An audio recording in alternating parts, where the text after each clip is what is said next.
અખિલ સૌરાષ્ટ્ર રઘુવીર સેનાના પ્રમુખ તથા જૂનાગઢના પૂર્વ ડેપ્યુટી મેયર ગિરીશભાઈ કોટેચાનું ગીરની ધરા પર પ્રેસ કોન્ફરન્સ યોજાઈ।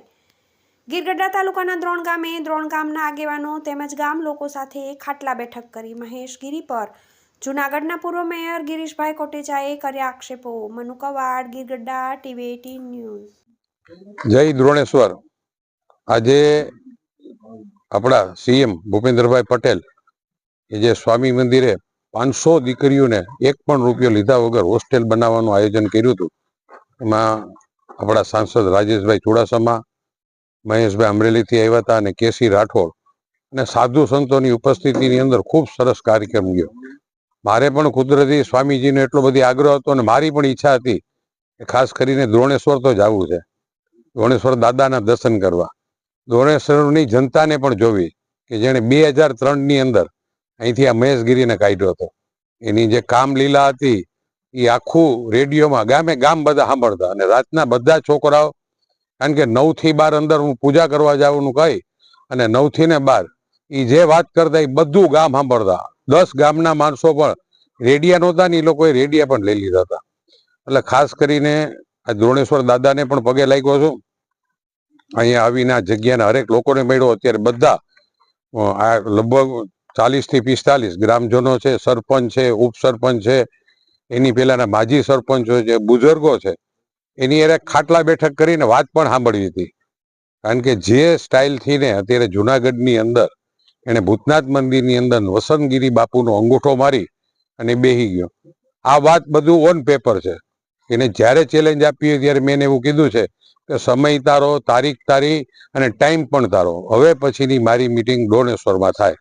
પણ એ કંઈ મને ખબર છે કે એ કંઈ આવવા બાવા નથી, આવે તો બહુ સારું, દૂધનું દૂધ અને પાણીનું પાણી થઈ જાય। આ જ રીતે એને જુનાગઢમાં તમે એક વિચાર કરો, કોઈ પણ ક્રિમિનલ માણસ કોઈને છરી મારી દેતો હોય, કોઈ માણસ છે એ ધોકા મારતા હોય, પણ રાતના વેન્ટિલેટર ઉપર જઈ અને જે વ્યક્તિ ટોટલ ઓક્સિજન ઉપર હોય, વેન્ટિલેટર ઉપર હોય, એના સાઇન સિક્કા કરવા જાય। અવળું કોલેજ તો હું માનું ગુજરાત આખામાં કોઈનું નહીં હોય, પણ ટોટલ નેગેટિવ માણસ છે। અમૃતગીરી બાપુથી માંડીને જ્યારે કમંડલપુર હતો એની પણ હિસ્ટ્રી હમણાં જ બહાર આવી હતી।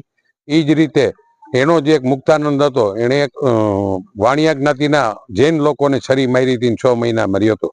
આ ઘડીક ભગવા કપડાં પહેરે, ઘડીક દિલ્હી જઈને પેન્ટ શર્ટ અને ચડ્ડા અને બરમુડા પહેરવા માંડે, એટલે વિકૃત માણસ છે। વળી પાછો આવીને એમ કહે કે ભાઈ હું તો પાછા આમાં આવી ગયો। એવું ન હોય ભાઈ, ભગવા કપડા એકવાર પહેર્યા ને પછી માણસ જિંદગીભર ભગવા કપડા ન કાઢે। આ માણસ વિકૃત માણસ છે। શ્રી રવિશંકરે જયારે એને અહીંથી લઈ ગયા સાંસદ વયનો, આજે હું એને 10 વાર પૂછું કે શ્રી રવિશંકરનો તું મને જવાબ તો આપ કે તને હું કામ કાઢી મૂક્યો, એ નથી આપવાનું। તમને પણ આજ પત્રકાર મિત્રોને કહું છું કે એણે તનસુખગીરી બાપુના શેમાં અંગૂઠો મરાય હોય કાગળ તો બતાડ બધાને। એને જયારે આ વસંતગીરીમાં અંગૂઠા, બાપુ અંગૂઠા મારવાનો માસ્ટર માણસ। હજી હું ઘણાને કહું કે ભવનાથના સાધુ સંતો પણ ધ્યાન રાખજો, તમારું જેવું દેહાંત થયું, દેહ વિલય થયો એટલે આવીને તરત જ ચોટી ગુરુ, ભાઈ ગુરુ, ભભૂતિ ગુરુ બની અને જગ્યામાં અંગૂઠા મરાઈ આવશે। મારી ચેલેન્જ છે દ્રોણેશ્વરના દાદાને દર્શન કરવા આવ્યા, દ્રોણેશ્વરના બધા મિત્રોને અહીં મળવાનું પણ થયું અને બધા ખાટલા બેઠક કરીને વાતચીત પણ કરી। પણ હું આજ આવ્યો હતો સીએમ સાહેબના કાર્યક્રમમાં, પણ અંદરથી ઈચ્છા હતી કે જ્યાંથી ને જુનાગઢની અંદર આ માણસે અહીંથી ગયો પછી તો પાછો કોઈ દી દ્રોણેશ્વર તો આવ્યો નથી। ખરેખર જે માણસે પૂજા પાઠ કર્યા હોય તેનો જીવ ને આવવો જોઈએ, હાલો હું દ્રોણેશ્વર દાદાને પગે લાગી આવ્યો, પણ આ ગામમાં એ આવી શકે એમ પણ નથી। એટલે આજ તો ખૂબ મજા આવી।